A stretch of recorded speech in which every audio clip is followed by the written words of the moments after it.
I think that both Wade and Peter have been extremely eloquent on the consequences, especially the democratic ones, which I think are the ones for our democracy, which are very significant. So let me just mention a few numbers briefly, and then we'll move some more questions. If you are a student who graduates high school, you will on average earn $260,000 more over your lifetime than a student who doesn't graduate from high school. That's simply a high school degree, which most of us know is not actually a degree that will get you far enough to do what you need to do in life, but that's $260,000 more. If you manage to go on to complete higher education, $1 million more, and that's the individual. Let's talk about for all of the rest of us. If we increase the graduation rate, the male graduation rate in this country by 5%, we can save $7 billion every year.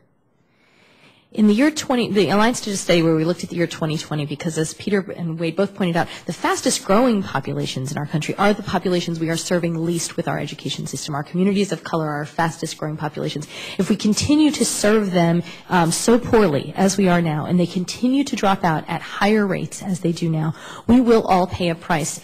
In the year 2020, if we were simply able to get the minority graduation rate equal to the white graduation rate in this country, that's about 73%. It's really not particularly high. If we simply manage to do that, in that 1 year alone, the United States would see a $320 billion dividend paid in increased wages and earnings. So there are true numbers, economics here that are very, very powerful and meaningful. And I'm going to just say one last thing about our international economic competitiveness. I've spent the past 2 days with Andreas Schleicher of the OECD, listening to him present on the results of the PISA and here's what he said over and over again about the United States results. We don't do that poorly at the top. When you look at other top-performing countries, the percentage of students who are at the top is similar to that of the United States. Where we really lose internationally is at the bottom. We have enormous numbers of students, enormous percentages of students scoring way, way below the OECD average. So other countries with far less of a history and grounding in education, frankly, many of them, and in access to education, are doing far better than we are with all students, with students throughout and across the spectrum. And that is really what he says, you know, as this gentleman from OECD, who's not an American politician, he says where America is going to lose out is if it does not deal with the students who are lagging behind. It's not the students that are at the top that we need to worry about here. Michael, thanks. I'll make this very brief. The one thing that none of the three of us have mentioned thus far, which I think also looms as a shadow over this conversation, is the school-to-prison pipeline that, you know, is evident for all to see. I mean, look at who is being sucked up in the maw of the criminal justice system today. Regardless of whether you think laws are being applied fairly, regardless of whether you think that the disparities which we talk about are the result of, you know, personal responsibility or systemic difficulty, regardless of your view. The truth is the population and the numbers speak for themselves. Blacks and Latinos are being sucked into the criminal justice system at an extraordinarily high level. The correlation between the failure to graduate high school and the propensity of being sucked into that system is great. Those who come out without high school diplomas and other educational attainment, also coupled with the disparity that comes with being a convicted felon in terms of your access to jobs, means that you are likely to be consigned to the opportunities which got you in the very place that you're coming from today. I mean, the truth is there are no job opportunities for guys coming out of here trying to resettle in communities from which they were taken, whether fairly or unfairly. So I'm saying to you the caste system terminology that I use is not done lightly. There is going to be an educational caste system in this country, and we are going to live with the consequences of it. And if it is institutionalized before it is addressed, then the long-term effects of that will be debilitating in many ways beyond what we've talked about this morning. Thank you, Wade. Thank you, all of our panelists. Let me now open it up to all of you for questions. And if you will, as you ask a question, if you would go to the microphone there in the center of the room and just tell us your name and then proceed with your question or comment. Thought I'd kick this thing off. I'm Bob Wise with the Alliance for Excellent Education.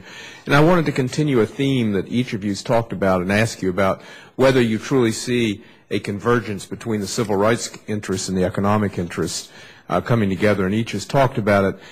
Bethany mentioned the PISA, and the Alliance for Excellent Education has partnered with some of the organizations in this room, particularly over the last few days, to promote the release of the international rankings in education by the OECD, which we're, I believe, 24th in math. We made no gain in the last 3 years. We made no gain in science.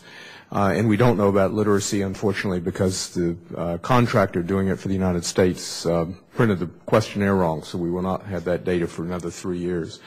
Now, we weren't doing very well before.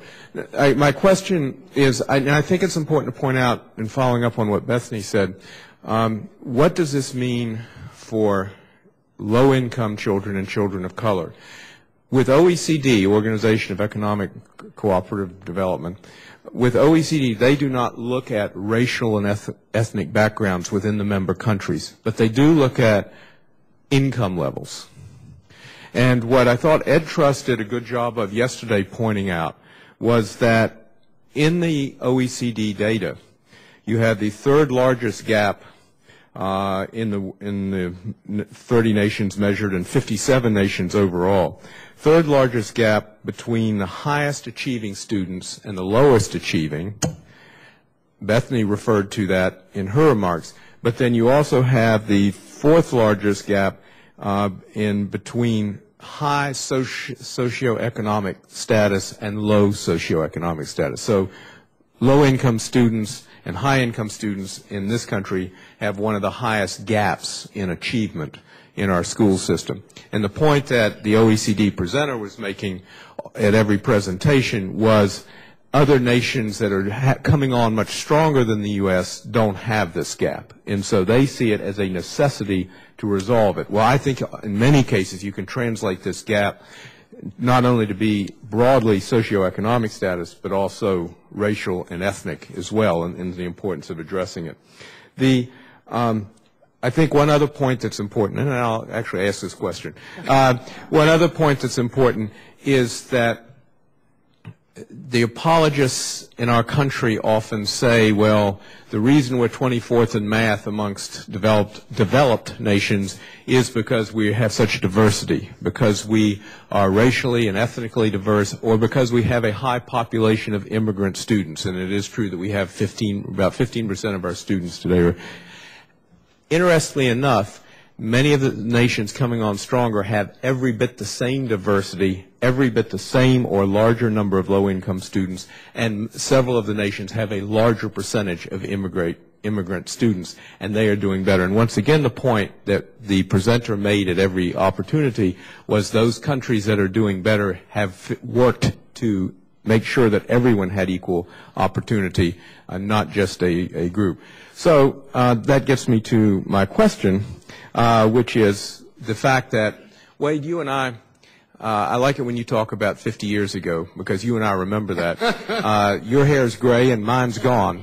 But the other thing that happened 50 years ago was Sputnik. Happened within 2 weeks of Little Rock.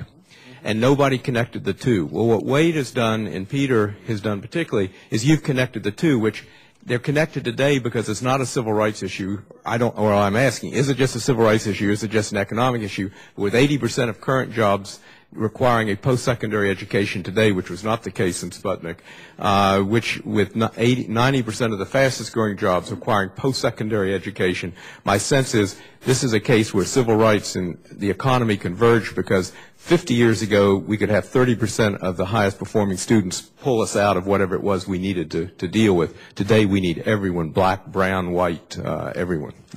So. Let me start with Peter and Bethany, and I'll pick it up too.